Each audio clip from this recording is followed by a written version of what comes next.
আর পরিবারের কিছু বিষয় এটা আপনি পাবেন প্যারেন্টিং বইয়ের মধ্যে। আর আল্লামা তকি উসমানী দামাত বরকাতুহু শাইখের একটা কিতাব আছে ইসলাম ও পারিবারিক জীবন, ইসলাম ও পারিবারিক জীবন। এই বইটা পড়লে আপনি অনেক কিছু জানতে পারবেন। আমি ডিটেলস বলে দেওয়ার সময় পাচ্ছি না আজকে। এক কথায় পরিবারের মধ্যে তাওহীদ থাকবে, শিরক থাকবে না, ঠিক আছে? পরিবারের মধ্যে সুন্নতের চর্চা থাকবে, কোনো বেদাত থাকবে না। পরিবারে হালাল রিজিক থাকবে, কোনো হারাম ঢুকবে না। পরিবারের বিয়ে করব যখন দিনদারিতা দেখে মেয়ে চুজ করব, সৌন্দর্য শ্বশুর টাকা পয়সা দেখে নয়।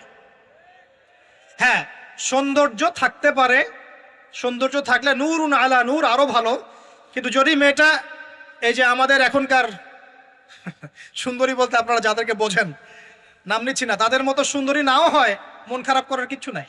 এগুলো সব আর্টিফিশিয়াল সুন্দর। কি সুন্দর? আসল সৌন্দর্য হচ্ছে কলবে। আসল সৌন্দর্য কোথায়? কলবে। আর